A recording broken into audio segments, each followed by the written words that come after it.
ನಮಸ್ತೆ ಸ್ನೇಹಿತರೆ, ನಿಮ್ಮೆಲ್ಲರ ಹಿತೈಷಿ ಆಧ್ಯಾತ್ಮಿಕ ಚಿಂತಕ ಶಿಕ್ಷಕ ಚಿತ್ತ ಚೇತನ. ನೀವು ಕೇಳಿರುವಂತಹ ಪ್ರಶ್ನೆ, ನಿಜವಾದ ಪ್ರೀತಿ ಎಲ್ಲಿ ಸಿಗುತ್ತೆ, ನಿಜವಾದ ಪ್ರೀತಿ ಯಾರು ತೋರಿಸ್ತಾರೆ, ಆ ಪ್ರೀತಿ ಇದರ ಒಂದು ಸಂಪೂರ್ಣ ಸತ್ವ ಮಹತ್ವವನ್ನು ನಾವು ಹೀರ್ಕೊಳ್ಳೋದು ಹೇಗೆ, ಅನುಭವಿಸೋದು ಹೇಗೆ ಅಂತ ಕೇಳಿದ್ದೀರಾ. ಸ್ನೇಹಿತರೆ, ನಿಜವಾದ ಪ್ರೀತಿ ಎಲ್ಲಿ ಸಿಗುತ್ತೆ ಅಂತಂದರೆ ಒಂದೇ ಮಾತಲ್ಲಿ ಹೇಳ್ಬಿಡ್ತೀನಿ, ಅದು ನಿಸರ್ಗದಲ್ಲಿ ಸಿಗುತ್ತೆ, ಪ್ರಕೃತಿಯಲ್ಲಿ ಸಿಗುತ್ತೆ, ಪಂಚಭೂತಗಳಲ್ಲಿ ಸಿಗ್ತದೆ. ಇದು ಯಾವುದೇ ಎಕ್ಸ್ಪೆಕ್ಟೇಷನ್ನೇ ಮಾಡೋದಿಲ್ಲ, ನಿರೀಕ್ಷೆಗಳೇ ಇಲ್ಲ ಅವಕ್ಕೆ. ಪೃಥ್ವಿ ಕೆಲಸ ಪೃಥ್ವಿ ಮಾಡುತ್ತೆ, ಜಲದ ಕೆಲಸ ಜಲ ಮಾಡುತ್ತೆ, ಅಗ್ನಿ ಕೆಲಸ ಅಗ್ನಿ ಮಾಡುತ್ತೆ, ವಾಯು ಕೆಲಸ ವಾಯು ಮಾಡುತ್ತೆ, ಆಕಾಶದ ಕೆಲಸ ಆಕಾಶ ಮಾಡುತ್ತೆ. ಎಷ್ಟು ಅದ್ಭುತವಾಗಿ ಪ್ರಕೃತಿ ಕಾರ್ಯವನ್ನು ನಿರ್ವಹಿಸುತ್ತೆ. ಅದರ ಜವಾಬ್ದಾರಿಗಳನ್ನು ಕರ್ತವ್ಯಗಳನ್ನು ಬಹಳ ಪ್ರೀತಿಯಿಂದ ಮಾಡಿಕೊಂಡು ಹೋಗೋದಕ್ಕೆ ಅದು ಅನುಕೂಲ ಮಾಡಿಕೊಡುತ್ತೆ. ಆದರೆ ಮನುಷ್ಯನಿಗೆ ಪ್ರೀತಿ ಅಂದರೆ ಏನು ಅಂತಂದರೆ, ಎಲ್ಲರೂ ತಿಳ್ಕೊಂಡಿರೋದು ಒಂದೇ ಪ್ರೀತಿ, ಹುಡುಗ ಹುಡುಗಿ ಮಾಡುವಂತಹ ಪ್ರೀತಿ. ಐ ಲವ್ ಯು ಟು, ಇದೇ ಪ್ರೀತಿ. ಇದು ಬಿಟ್ಬಿಟ್ಟು ಸುಮ್ಮನೆ ಮೆಸೇಜಲ್ಲಿ ಯಾರೋ ಒಬ್ಬರು, ಎಷ್ಟು ಜನ ಇಲ್ಲಿ ಕೌನ್ಸಿಲಿಂಗ್ ಬರ್ತಾರೆ, ಗಂಡ ಹೆಂಡತಿ ಜಗಳ, ಅಪನಂಬಿಕೆ, ಅಪಾರ್ಥ ಮಾಡ್ಕೊಂಡಿರೋದು, ಗಂಡನ ಮೇಲೆ ಡೌಟು, ಹೆಂಡತಿ ಮೇಲೆ ಡೌಟು. ಏನಕ್ಕೆ ಅಂದರೆ ಐ ಲವ್ ಯು ಅಂತ ಕಳಿಸ್ಬಿಟ್ಟಿದ್ದಾನೆ. ಯಾರಿಗೆ ಕಳಿಸಿರೋದು? ತಂಗಿಗೆ ಐ ಲವ್ ಯು ಅಂತ ಕಳಿಸಿದ್ರೆ ಡೌಟ್ ಪಡ್ತಾಳೆ. ಅಂದರೆ ಐ ಲವ್ ಯು ಅಂದರೆ ಅವಳ ಅರ್ಥ ಏನು ಅಂದರೆ, ಇವನು ಯಾರನ್ನೋ ಇಟ್ಕೊಂಡಿದ್ದಾನೆ, ಇವಳು ಯಾರನ್ನೋ ಇಟ್ಕೊಂಡಿದ್ದಾಳೆ, ಅವನಿಗೆ ಯಾಕೆ ನೀನು ಐ ಲವ್ ಯು ಕಳಿಸ್ಬೇಕು? ಅವನು ನಮ್ಮ ಅಣ್ಣ ಕಣಯ್ಯ, ನನ್ನ ತಮ್ಮ ಅವನು, ಅದಕ್ಕೆ ಐ ಲವ್ ಯು ಕಳಿಸ್ದೆ. ತಮ್ಮನಿಗೆ ಯಾರಾದರೂ ಐ ಲವ್ ಯು ಅಂತಾರ? ತಂಗಿಗೆ ಯಾರಾದರೂ ಐ ಲವ್ ಯು ಅಂತಾರ? ಅಕ್ಕನಿಗೆ ಯಾರಾದರೂ ಐ ಲವ್ ಯು ಅಂತಾರ? ಅಂದರೆ ಅವ್ರ ಮೈಂಡಲ್ಲಿ ಐ ಲವ್ ಯು ಅಂದ್ರೆ ಅರ್ಥ ಏನು ಅಂದರೆ, ಕೇವಲ ಹುಡುಗ ಹುಡುಗಿ ಮಾತ್ರ ಹೇಳಬೇಕು, ಪ್ರೀತಿಸುವಂಥವ್ರು ಮಾತ್ರ ಹೇಳಬೇಕು ಅಂತ ಆಕೆ ಮೈಂಡಲ್ಲಿ. ಇದೂ ಪ್ರೀತಿನೇ. ನಾನು ನನ್ನ ತಾಯಿಯನ್ನು ಪ್ರೀತಿಸ್ತೀನಿ, I love you mom, I love you dad, I love you my sister, I love you my daughter. So ಹೆಂಡತಿಗೆ ಹೇಳ್ತೀನಿ, ಅಮ್ಮನಿಗೆ ಹೇಳ್ತೀನಿ. ಎಷ್ಟು ಜನ ಹೆಣ್ಮಕ್ಳು ಯಾವ್ಯಾವ ರೀತಿ ಇರ್ತಾರೆ, ಎಲ್ಲ ಹೆಣ್ಮಕ್ಳಿಗೆ ಹೇಳ್ತೀನಿ. ಅಮ್ಮನಿಗೆ, ಅಕ್ಕ ತಂಗಿರಿಗೆ, ಹೆಂಡತಿಗೆ, ಮಗಳಿಗೆ, ಅತ್ತೆಗೆ, ನಮ್ಮ ಚಿಕ್ಕಮ್ಮನಿಗೆ, ಎಷ್ಟು ಥರ ಸಂಬಂಧದಲ್ಲಿದ್ದಾರೆ ಎಲ್ಲರಿಗೂ ಐ ಲವ್ ಯು ಅಂತ ಹೇಳ್ತೀನಿ. ಹಂಗಂತೇಳಿ ಎಲ್ಲರನ್ನೂ ಪ್ರೀತಿಸ್ತಾ ಇದ್ದೀನಿ ಅಂತ. ನಿಮ್ಮ ಪ್ರೀತಿ, ನನ್ನ ಪ್ರೀತಿ ಅಲ್ಲ, ಇದು ಆಧ್ಯಾತ್ಮಿಕ ಪ್ರೀತಿ, ಅದು ಬೇರೆ. ಸೊ ಲೌಕಿಕದಲ್ಲಿ ಪ್ರೀತಿ ಅಂದ್ರೆ ಏನು? ಹುಡುಗ ಹುಡುಗಿ ಅಥವಾ ಲವರ್ಸ್, ಎರಡು ಆಪೋಸಿಟ್ ಜೆಂಡರ್ ಏನು ಮಾಡ್ತಾವ್ರೆ ಅದೆಲ್ಲವೂ ಕೂಡ ಲವ್, ಅದೆಲ್ಲವೂ ಕೂಡ ಕಾಮ. ಮೊದಲು ಈ ಪ್ರೀತಿಯನ್ನು ತೆಗೆದು ಪಕ್ಕಕ್ಕಿಟ್ಬಿಡಿ. ಪ್ರೀತಿ ಅಂದರೆ ಜಗತ್ತಲ್ಲಿ ಒಂದೇ ಇರೋದು, ಅದಕ್ಕೆ ಯಾವ್ಯಾವ ಅರ್ಥ ನೀವು ಕಲ್ಪಿಸ್ತಾ ಹೋಗ್ತೀರಾ, ಇದು ಯಾವುದು ಪ್ರೀತಿ ಅಲ್ಲ. ಹುಡುಗ ಹುಡುಗಿ ಮಾಡೋದು ಅದು ಪ್ರೀತಿನೇ, ಆದರೆ ಅದೇ ಮೂಲ ಪ್ರೀತಿ, ಇನ್ನೆಲ್ಲವೂ ಕೂಡ ಮೂಲ ಪ್ರೀತಿ ಅಲ್ಲ ಅಂತಲ್ಲ. ನಾನು ನನ್ನ ತಂದೆಯನ್ನು ಪ್ರೀತಿಸ್ತೀನಿ, ಅಣ್ಣ ತಮ್ಮಂದಿರನ್ನು ಪ್ರೀತಿಸ್ತೀನಿ, ನನ್ನ ಮಗನನ್ನು ಪ್ರೀತಿಸ್ತೀನಿ, ಅಳಿಯನನ್ನು ಪ್ರೀತಿಸ್ತೀನಿ, ನನ್ನ ಮಾವನನ್ನ, ಚಿಕ್ಕಪ್ಪನ, ಎಲ್ಲರನ್ನೂ ಪ್ರೀತಿಸ್ತೀನಿ, ಸ್ನೇಹಿತರನ್ನು ಪ್ರೀತಿಸ್ತೀನಿ. ಪ್ರೀತಿ ಅಂತಂದರೆ ಒಂದು ವಸ್ತು ಅಥವಾ ಯಾವುದೋ ವ್ಯಕ್ತಿ ಅಥವಾ ಯಾವುದೋ ವಿಚಾರವನ್ನು ನಾನು ಇಷ್ಟಪಡ್ತೀನಿ ಅಂತ. ಆದ್ದರಿಂದ ಪ್ರೀತಿಯ ಒಂದು ಡೆಫಿನೇಷನ್, ಅರ್ಥವನ್ನು ಮಾಡ್ಕೊಳ್ಳಿ. ಅರ್ಥ ಮಾಡ್ಕೊಂಡು ಅದರ ತಕ್ಕಂಗೆ ಹೋಗಿ. ಇಲ್ಲಿ ಪ್ರೀತಿಯಲ್ಲಿ ದಯಮಾಡಿ ಗಣಿತವನ್ನು ಮಿಶ್ರಣ ಮಾಡಬೇಡಿ, ಗಣಿತದಲ್ಲಿ ಪ್ರೀತಿಯನ್ನು ಮಿಶ್ರಣ ಮಾಡಬೇಡಿ. ವ್ಯಾಪಾರದಲ್ಲಿ ಪ್ರೀತಿ ಅವಶ್ಯಕತೆ ಇಲ್ಲ, ಪ್ರೀತಿಯಲ್ಲಿ ವ್ಯಾಪಾರ ಅವಶ್ಯಕತೆ ಇಲ್ಲ, ಅಂದರೆ ಗಣಿತ ಅವಶ್ಯಕತೆ ಇಲ್ಲ. ಯಾವಾಗ ನಾನು ನಿನಗೆ 10 ಮುತ್ತು ಕೊಟ್ಟಿದ್ದೀನಿ, ನೀನು ನನಗೆ 10 ಮುತ್ತು ವಾಪಸ್ ಕೊಡು, ಇದು ಲೆಕ್ಕಾಚಾರ, ವ್ಯವಹಾರ ಅಲ್ಲ. ನಾನು ನಿನಗೆ 10 ಸಲ ಫೋನ್ ಮಾಡಿದ್ದೀನಿ, ನೀನು ನನಗೆ 10 ಸಲ ಫೋನ್ ಮಾಡಬೇಕು, ಹಂಗಿಲ್ಲ. ನಾನು ಯಾರನ್ನಾದ್ರೂ ನೆನೆಸ್ಕೊಂಡ್ರೆ ನಾನೇ ಕಾಲ್ ಮಾಡ್ತೀನಿ, ಅಥವಾ ಅವ್ರು ನನ್ನನ್ನು ನೆನೆಸ್ಕೊಂಡ್ರೆ ಅವ್ರು ಕಾಲ್ ಮಾಡ್ತಾರೆ. ನಾನು ನಿನಗೆ 10 ಸಲ ಕಾಲ್ ಮಾಡಿದ್ದೀನಿ, ಇವತ್ತು ನೆಕ್ಸ್ಟ್ ನಿನ್ನ ಟರ್ಮ್, ನೀನು ಕಾಲ್ ಮಾಡಿದ್ರೆ ನಾನು ಮಾಡ್ತೀನಿ. ಆ ಥರ ಇಲ್ಲ, ಖಂಡಿತವಾಗ್ಲಿಲ್ಲ. ಅವರವರ ಅವಶ್ಯಕತೆಗೆ ಬಂದಾಗ ಖಂಡಿತವಾಗ್ಲೂ ಕಾಲ್ ಮಾಡೇ ಮಾಡ್ತಾರೆ, ಸಿಗ್ತಾರೆ, ಬಂದೇ ಬರ್ತಾರೆ, ಎಲ್ಲವೂ ಕೂಡ ನಡೀತಾ ಇರುತ್ತೆ. ಆದ್ದರಿಂದ ಪ್ರೀತಿ ಅಂದರೆ ಇಲ್ಲಿ ನಿರಾಪೇಕ್ಷೆ, ಅಂದರೆ ಅಪೇಕ್ಷೆನೇ ಇಲ್ಲ, ಏನೂ ಇಲ್ಲವೇ ಇಲ್ಲ ಅಲ್ಲಿ. ಪ್ರೀತಿ ಅಂದರೆ ಅದು ಒನ್ ವೇ ಅಂತ ತಿಳ್ಕೊಳ್ಳಿ. ನಾನು ಕೊಡ್ತೀನಿ, ನೀನು ಕೊಡ್ತೀನಿ, ಅದು 2 ವೇ ಆದರೆ ಅದು ವ್ಯಾಪಾರ, ಲೇವಾದೇವಿ. ಹಂಗಾದ್ರೆ ನಾನು ಪ್ರೀತಿಸ್ತೀನಿ, ಅವನು ನನ್ನನ್ನು ಪ್ರೀತಿಸ್ತಾ ಇಲ್ಲ. ಬಲವಂತ ಮಾಡಿ ನನಗೆ ಪ್ರೀತಿ ಮಾಡು, ನನ್ನನ್ನು ಗೌರವ ಕೊಡು, ಆ ಥರ ಯಾರಿಗೂ ಕೇಳೋದಕ್ಕೆ ಸಾಧ್ಯವಿಲ್ಲ. ಅದು ಫಸ್ಟ್ ಆಫ್ ಆಲ್ ಪ್ರೀತಿನೇ ಇಲ್ಲ, ಅದು ಗುಲಾಮಗಿರಿ. ಅದು ಈ ಕೈಗೆ ಜೀತದಾಳನ್ನು ಚೈನ್ ಹಾಕಿ ಕಾಲ್ಗೆ ಚೈನ್ ಹಾಕಿ ಮಾಡಿಸ್ಕೊಳ್ತಾ ಇದ್ರು, ಅದನ್ನು ಗುಲಾಮಗಿರಿ ಅಂತಾರೆ. ಅದೇ ರೀತಿ ಸಾಕಷ್ಟು ಮನೆಗಳಲ್ಲಿ ನೋಡ್ಬೋದು ನೀವು. ಗಂಡ ಹೆಂಡತಿಯನ್ನ ಅಥವಾ ಹೆಂಡತಿ ಗಂಡನನ್ನ ಈ ರೀತಿ ಮಾಡ್ಕೊಂಡ್ಬಿಟ್ಟಿರ್ತಾರೆ. ಅಂದರೆ ನಿಜವಾಗ್ಲೂ ಕೈಗೆ ಚೈನ್ ಹಾಕಿಲ್ಲ, ಮಾನಸಿಕವಾಗಿ ಅವರನ್ನು ಬಂಧಿಸಿಟ್ಬಿಟ್ಟಿರ್ತಾರೆ. ಅವರು ಬಂಧನದಲ್ಲಿರ್ತಾನೆ. ಆತನಿಗೆ ಬಿಡುಗಡೆ ಆದರೆ ಸಾಕು, ಮುಕ್ತವಾದರೆ ಸಾಕು. ಆ ರೀತಿ ಎದುರಿಸಿ ಬೆದರಿಸಿ ಏನೋ ಒಂದು ರೀತಿ ಹೇಳಿ, ಹೇಯ್ ಹೇಳ ಐ ಲವ್ ಯು ಅಂತ ಹೇಳು ಅಂತ ಗಂಡ ಹೆಂಡತಿಗೆ ಹೇಳ್ತಾನೆ. ಐ ಲವ್ ಯು ಕಣ್ರಿ ಅಂತಾಳೆ. ಯಾಕೆಂದ್ರೆ ಭಯದಿಂದ, ನಿಜವಾಗ್ಲೂ ಪ್ರೀತಿ ಇಲ್ಲ. ಅದೇ ರೀತಿ ಹೆಂಡತಿ ಐ ಲವ್ ಯು ಅಂತ ಹೇಳು, ಹೇಳ್ಬೇಕು, ನೀನು ಹೇಳಲೇಬೇಕು ಇವಾಗ, ಓಕೆ ಐ ಲವ್ ಯು ಅಷ್ಟೇ. ಅಂದರೆ ನಿನಗೆ ಎದುರಿಸಿ ಬೆದರಿಸಿ ಅವರನ್ನ ಪ್ರೀತಿನ ಹುಟ್ಟಿಸ್ಕೊಳ್ಳೋದು ಅಥವಾ ಪ್ರೀತಿನ ಬೆಳೆಸ್ಕೊಳ್ಳೋದು, ಪ್ರೀತಿಯನ್ನು ಪಡ್ಕೊಳ್ಳೋದು. ಖಂಡಿತವಾಗ್ಲೂ ಇದು ಯಾವುದು ಪ್ರೀತಿ ಅಲ್ಲ, ಇದು ದಬ್ಬಾಳಿಕೆ, ಆಡಳಿತ. ನೋಡ್ದ ನನಗೆ ಎಷ್ಟು ಪೌರುಷ ಇದೆ, ಆ ಥರ ಹೆಣ್ಮಕ್ಳು ಮೀಸೆ ತಿರುಗಿ ಎಷ್ಟು ಪೌರುಷ ಇದೆ ನೋಡು, ನಾನು ಅವನ ಕೈಯಲ್ಲಿ ಐ ಲವ್ ಯು ಅಂತ ಹೇಳಿಸ್ತೇನೆ. ಸ್ನೇಹಿತರೆ, ಈ ಸಿನಿಮಾಗಳಲ್ಲಿ ಭಗ್ನ ಪ್ರೇಮಿಗಳು ಅಂತ ಇರ್ತಾರೆ, ನೋಡಿರ್ತೀರ, ಸಾಕಷ್ಟು ಸಿನಿಮಾಗಳು ಬರ್ತವೆ.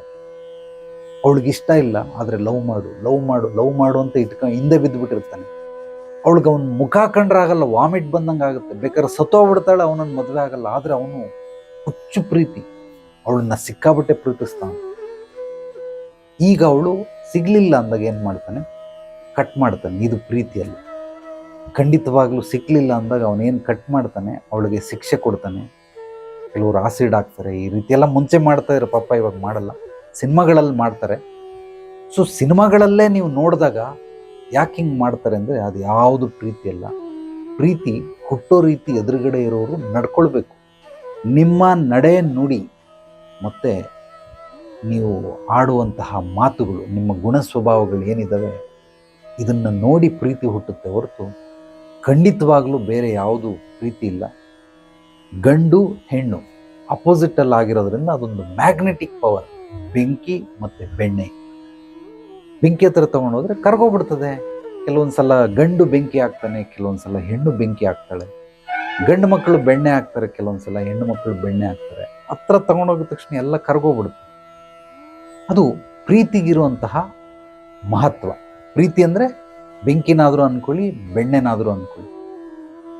ಇಲ್ಲಿ ಯಾವುದು ಕರಗುತ್ತೆ, ಯಾವುದು ಗಂಡು ಯಾವುದು ಹೆಣ್ಣು, ಎರಡೂ ಕೂಡ ಇಲ್ಲಿ ಬದಲಾಗ್ತಾನೆ ಇರುತ್ತೆ. ಆದ್ದರಿಂದ ದಯಮಾಡಿ ಪ್ರೀತಿಗೆ ತಪ್ಪಾಗಿ ಮಾಡ್ಕೊಳ್ಬೇಡಿ. ಹುಡುಗ ಹುಡುಗಿ ಮಾಡೋದೇ ಪ್ರೀತಿ ಅಲ್ಲ. ಪ್ರೀತಿ ಅಂದರೆ ನಾನು ಕೆಲಸವನ್ನು ಪ್ರೀತಿಸ್ತೀನಿ, ನಾನು ವಸ್ತುಗಳನ್ನು ಪ್ರೀತಿಸ್ತೀನಿ, ನಾನು ವಾಹನಗಳನ್ನು ಪ್ರೀತಿಸ್ತೀನಿ, ನಾನು ವ್ಯಕ್ತಿಗಳನ್ನು ಪ್ರೀತಿಸ್ತೀನಿ, ಪ್ರಾಣಿ ಪಕ್ಷಿಗಳನ್ನು ಪ್ರೀತಿಸ್ತೀನಿ, ನಿಸರ್ಗವನ್ನು ಪ್ರೀತಿಸ್ತೀನಿ. ಇದನ್ನು ಪ್ರೀತಿ ಅಂತ ಕರೀತಾರೆ.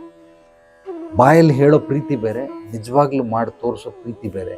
ಆದ್ದರಿಂದ ಎಷ್ಟೋ ಜೋಕ್ಗಳು ನೀವು ಕೇಳಿರ್ತೀರ. ಬಾಯಲ್ಲಿ ನನಗೆ ಜಿಂಕೆ ಇಷ್ಟ ಅಂತ, ಆದರೆ ಜಿಂಕೆ ಮಾಂಸ ತಿನ್ನೋರು ಎಷ್ಟೋ ಜನ. ಜಿಂಕೆ ಇಷ್ಟ ಅಂದರೆ ಅದರ ಅರ್ಥ ಹಿನ್ನೆಲೆ ತಿಳ್ಕೊಳ್ಳಿ.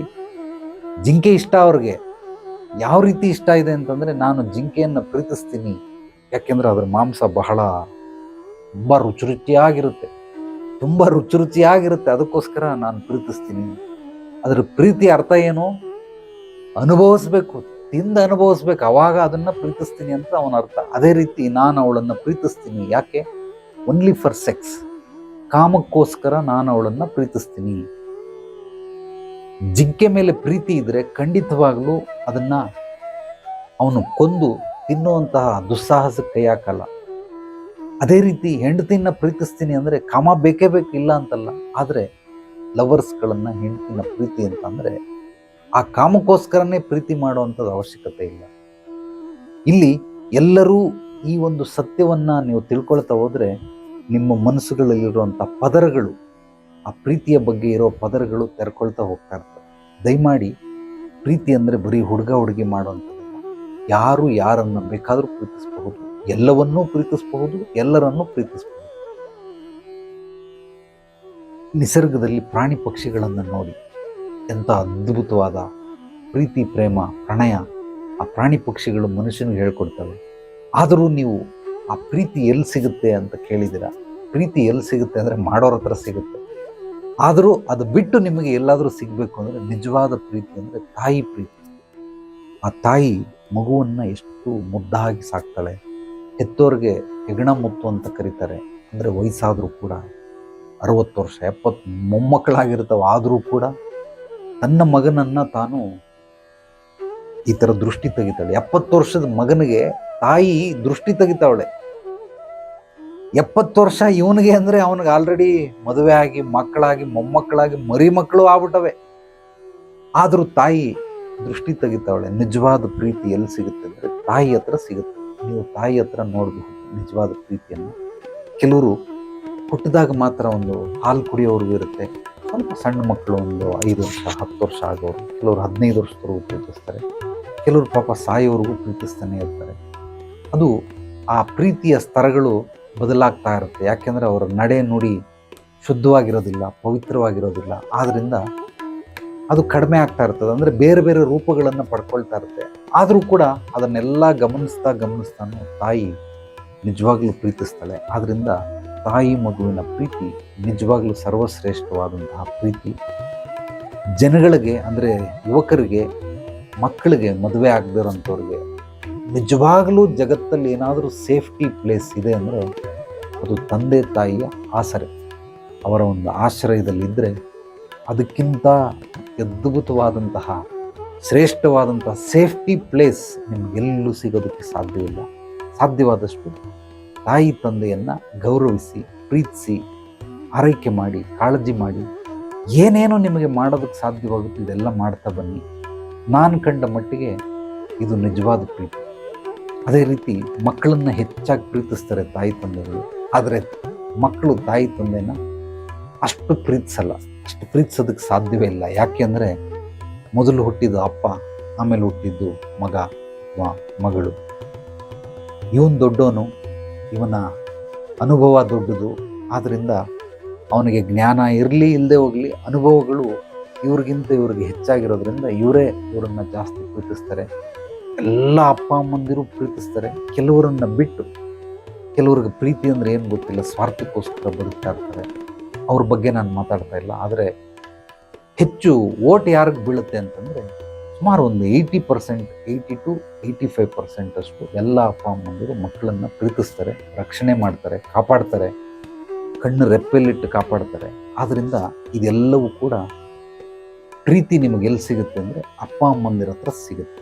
ಇನ್ನು ಹುಡುಗರು ಪ್ರೀತಿ ಮಾಡುವಂಥದ್ದು ಇದೆಲ್ಲ ತಾತ್ಕಾಲಿಕ. ಅದೊಂದು ಏನೋ ಟಾರ್ಗೆಟ್ ಇರುತ್ತಷ್ಟೇ. ಆ ಹುಡುಗಿ ಪ್ರೀತಿ ಮಾಡಬೇಕಾದ್ರೆ ಒಂದು ಟಾರ್ಗೆಟ್, ಅದು ರೀಚ್ ಆಗಬೇಕು. ಆ ಟಾರ್ಗೆಟ್ ರೀಚ್ ಆಗಿದ ತಕ್ಷಣವೇ ಅದು ಶೂನ್ಯಕ್ಕೆ ಬಂದ್ಬಿಡುತ್ತೆ. ಈ BP ಮೀಟ್ರ್ ನೋಡಿದಿರಲ್ಲ, ಇಲ್ಲೇನೋ ಕೈಗೆ ಹಾಕ್ಬಿಟ್ಟು ಪುಸ್ಕ್ ಅಂತಾರೆ, ಅದು ಮೀಟ್ರ್ ಸರ್ರ ಅಂತ ಮೇಲೆ ಹೋಗ್ತದೆ. ಓಕೆ, ನಿಮಗೆ BP ಇಷ್ಟಿದೆ, ಮತ್ತೆ ತಿರ್ಗಿ ಕೆಳಗೆ ಬಂದ್ಬಿಡುತ್ತೆ. ಸೇಮ್ ಅದೇ ಥರನೇ ಹುಡುಗ ಹುಡುಗಿ ಈ ಪ್ರೀತಿ ಏನು ಅಂತಂದ್ರೆ ಅದು ಪ್ರೀತಿ ಅಲ್ಲ, ಅದು ಕಾಮ. ಆ ಕಾಮಕ್ಕೆ ಕಣ್ಣಿಲ್ಲ ಅಂತಾರೆ. ಆದ್ದರಿಂದ ಅವಳು ಬೇಕು, ಮೊದಲು ಸೌಂದರ್ಯವನ್ನು ಸವಿತಾನೆ, ಅದಾದಮೇಲೆ ದೇಹ ಸೌಂದರ್ಯವನ್ನು ಸವಿತಾನೆ. ಈಗ ಅನುಭವಿಸ್ಬೇಕು ದೇಹ ಸೌಂದರ್ಯವನ್ನು. ಅದಕ್ಕಾಗಿ ಅವಳಿಗೆ ಹಿಂದೆ ಬಿದ್ದು ಗಿಫ್ಟ್ ಕೊಟ್ಟು ಅವಳನ್ನು ಹೊಗಳಿ ಏನೇನೋ ಮಾಡಿ ಪಟಾಯಿಸ್ಕೊಂಡು ಆ ಕಾರ್ಯ ಮುಗಿದ ನಂತರ ಅಂದರೆ ಸೆಕ್ಸ್ ಆಗೋಯ್ತು ಅಂದರೆ ಅಲ್ಲಿ ಮುಕ್ತಾಯ. ಯಾವುದೇ ಪ್ರೀತಿ ಇಲ್ಲ, ಪ್ರೇಮ ಇಲ್ಲ. ಯಾಕೆಂದರೆ ಸಿಗರೇಟ್ ಸೇದ್ಬಿಟ್ಟ, ಟೇಸ್ಟ್ ನೋಡ್ಬಿಟ್ಟ, ಇನ್ನು ಬೇರೆ ಎಲ್ಲಾದರೂ ಆಯ್ಕೊಂಡು ತಿನ್ನೋದಕ್ಕೆ ಹೋಗ್ಬೇಕು. ಆದ್ದರಿಂದ ಅವಳನ್ನು ಬಿಟ್ಬಿಡ್ತಾನೆ. ಈಗ ಬಹಳ ಸುಲಭ ಲವ್ ಮಾಡೋದು. ಹಿಂದಿನ ಕಾಲದಲ್ಲಿ ರೋಮಿಯೋ ಜೂಲಿಯೆಟ್, ಲೈಲಾ ಮಜ್ನು ಇವ್ರದ್ದೆಲ್ಲ ಕತೆಗಳು ಕೇಳಿದ್ರಲ್ಲ, ಪಾಪ ಅವರಿಬ್ಬರು ಮದುವೆನೇ ಆಗಿಲ್ಲ, ಸತ್ತೇ ಹೋದ್ರು ಇಬ್ಬರು. ಆದರೆ ಈಗಿನ ಇದರಲ್ಲಿ ಬ್ರೇಕಪ್ ಒಂದೇ ಒಂದು ಅದ್ಭುತವಾಗಿರೋಂಥ ವರ್ಡ್, ಬ್ರೇಕಪ್. ನಾನು ನಿನ್ನನ್ನು ಬ್ರೇಕಪ್ ಮಾಡ್ಕೊಳ್ತೀನಿ. ಈ ಯಾವುದೋ ಇದರಲ್ಲಿ ಏನದು ತಲಾಕ್ ಅಂತಾರಲ್ಲ, ಆ ರೀತಿ ಬ್ರೇಕಪ್ ಅಷ್ಟೇ. ಬ್ರೇಕಪ್ ಮಾಡ್ಕೊಳ್ತೀನಿ, ಬ್ರೇಕಪ್ ಅಂದರೆ ಮುಗ್ದಾಯ್ತು, ಬ್ರೇಕಪ್ ಮಾಡ್ಕೊಳ್ಳಿ ಅಂತ. ಆದ್ದರಿಂದ ಈಗಿನ ಹುಡುಗ ಹುಡುಗಿ ಪ್ರೀತಿಸುವಂಥ ಪ್ರೀತಿ ನಿಜವಾಗ್ಲೂ ಪ್ರೀತಿ ಅಲ್ಲ. ಅದು ಕೇವಲ ಕಾಮ ತೀಟೆ ತೀರಿಸ್ಕೊಳ್ಳೋವರೆಗೂ ಅಷ್ಟೇ. ಆ ತೀಟೆ ತೀರಿದ ತಕ್ಷಣವೇ ಅಲ್ಲಿ ಯಾವುದೇ ನಿಮಗೆ ಸತ್ವ ಮಹತ್ವ ಏನೂ ಉಳಿಯೋದಿಲ್ಲ, ಅದು ಅಲ್ಲಿಗೆ ಮುಕ್ತಾಯ ಆಯಿತು ಅಂತ. ಆದ್ದರಿಂದ ಪ್ರೀತಿ ಅಂತಂದರೆ ಹುಡುಗ ಹುಡುಗಿ ಮಾಡೋದು ಪ್ರೀತಿ ಅಲ್ಲ.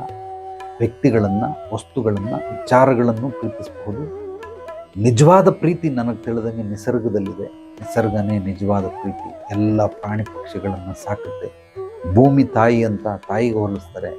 ನಿಜವಾಗ್ಲೂ ಭೂಮಿ ತಾಯಿನೇ ನಮ್ಮನ್ನೆಲ್ಲ ಏನೇನು ಬೇಕು ಮನುಷ್ಯನಿಗೆ ಎಲ್ಲವನ್ನ ಕೊಡ್ತಾ ಹೋಗ್ತದೆ. ಬರೀ ಮನುಷ್ಯಗಲ್ಲ, ಎಲ್ಲ ಸಕಲ ಜೀವಿಗಳಿಗೂ ಹೊಟ್ಟೆ ತುಂಬ ಊಟ ಏನೇನು ಬೇಕೆಲ್ಲವನ್ನ ನೀಡ್ತಾ ಹೋಗ್ತಾಳೆ. ಇದನ್ನ ನಿಜವಾದ ಪ್ರೀತಿ ಅಂತ ಕರೀತಾರೆ. ಅದರಿಂದ ಪ್ರೀತಿ ಕೊಡಂಗಿದ್ರೆ ಅಪೇಕ್ಷೆಗಳನ್ನು ಇಟ್ಕೊಬೇಡಿ. ನಿಮ್ಮ ಕರ್ತವ್ಯಗಳನ್ನು ನೀವು ಮಾಡಿ ಮುಗಿಸಿ ಎದುರುಗಡೆ ಇರೋನು ಕೊಟ್ಟರೆ ಕೊಡಲಿ, ಬಿಟ್ಟರೆ ಬಿಡಲಿ. ಆದರೆ ಏನೋ ಅನಿವಾರ್ಯವಾಗಿ ಇದೊಂದು ವ್ಯವಸ್ಥೆ ಒಳಗಡೆ ಬಂದ್ಬಿಟ್ಟಿದ್ದೀರಾ, ಆ ವ್ಯವಸ್ಥೆಯನ್ನು ತಿಳ್ಕೊಂಡು ಅದರ ಅನುಸಾರವಾಗಿ ನಡೆಯೋದಕ್ಕೆ ಮುಂದೋದ್ರೆ ಬಹಳ ಬಹಳ ಸಂತೋಷ. ಯಾರಿಗೆ ಯಾವುದೇ ರೀತಿ ಸಮಸ್ಯೆಗಳಿರಲಿ, ತೊಂದರೆಗಳಿರಲಿ, ಕಷ್ಟಗಳಿರಲಿ, ಕುಂದುಕೊರತೆಗಳು, ಅಡೆತಡೆಗಳಿರಲಿ, ಅನಾರೋಗ್ಯ ದೈಹಿಕವಾಗಿ, ಮಾನಸಿಕವಾಗಿ, ಆತ್ಮಿಕವಾಗಿ, ಸೂಕ್ಷ್ಮವಾಗಿರಲಿ, ಸ್ಥೂಲವಾಗಿರಲಿ, ಎಲ್ಲ ರೀತಿ ಸಮಸ್ಯೆಗಳಿಗೆ ನಮ್ಮ ಆಧ್ಯಾತ್ಮಿಕ ಕೇಂದ್ರದಲ್ಲಿ ಪರಿಹಾರ ಸಿಗುತ್ತೆ. ನೇರವಾಗಿ ಬಂದು ಭೇಟಿ ಮಾಡಿ, ಪರಿಹಾರದ ಜೊತೆಗೆ ನಿಮಗೆ ನಿರಂತರವಾದ ಬೆಂಬಲ ಮತ್ತು ಮಾರ್ಗದರ್ಶನವು ಇಲ್ಲಿ ಸಿಗುತ್ತೆ. ನಿಮ್ಮ ಯಶಸ್ಸು, ಕೀರ್ತಿ, ಗುರಿ ಸಾಧನೆಗೆ ಹಂತ ಹಂತವಾಗಿ ಏನೇನು ನಿಮಗೆ ಮಾರ್ಗದರ್ಶನ ಬೇಕು ಅದೆಲ್ಲವೂ ಕೂಡ ಇಲ್ಲಿ ಸಿಗುತ್ತೆ. ನಮ್ಮ ಚಾನಲನ್ನು ಮೊದಲನೇ ಬಾರಿ ಭೇಟಿ ನೀಡಿದರೆ ತಪ್ಪದೇ ಮರೆಯದೆ ಸಬ್ಸ್ಕ್ರೈಬ್ ಮಾಡಿ, ಲೈಕ್ ಮಾಡಿ, ಕಾಮೆಂಟ್ ಮಾಡಿ. ನಿಮ್ಮ ಅನಿಸಿಕೆ ಅಭಿಪ್ರಾಯಗಳನ್ನು ನನ್ನ ವಾಟ್ಸಪ್ ನಂಬರ್ಗೆ ವಾಯ್ಸ್ ಮೆಸೇಜು ಕೂಡ ಕಳಿಸಬಹುದು. ಈ ವಿಡಿಯೋವನ್ನು ನಿಮ್ಮೆಲ್ಲ ಸ್ನೇಹಿತರಿಗೆ, ಆತ್ಮೀಯರಿಗೆ ತಪ್ಪದೆ ಹಂಚಿ. ಜ್ಞಾನ ಹಂಚೋದರಿಂದ ಬೆಳೆಯುತ್ತೆ. ಅತ್ಯದ್ಭುತವಾದ ಸತ್ವಭರಿತ ವಿಚಾರಗಳನ್ನು ದಿನನಿತ್ಯ ಸಂಜೆ 7 ಗಂಟೆಗೆ ಯೂಟ್ಯೂಬ್, ಫೇಸ್ಬುಕ್, ಇನ್ಸ್ಟಾಗ್ರಾಮ್ ಮತ್ತು ಟ್ವಿಟರ್ ಎಲ್ಲದರಲ್ಲೂ ಕೂಡ ನೀವು ನೋಡಬಹುದು. ಎಲ್ರಿಗೂ ಒಳ್ಳೆಯದಾಗಲಿ. ನಾಳೆ ಮತ್ತೆ ಭೇಟಿಯಾಗೋಣ ಮತ್ತಷ್ಟು ಸತ್ವಭರಿತ ವಿಚಾರಗಳೊಂದಿಗೆ. ಎಲ್ಲರೊಳಗಡೆಗಿರುವ ಭಗವಂತನಿಗೆ ನನ್ನ ಭಕ್ತಿಪೂರ್ವ ಪ್ರಣಾಮಗಳು. ಸರ್ವೇ ಜನೋ ಸುಖಿನೋ ಭವಂತು. ಶುಭರಾತ್ರಿ.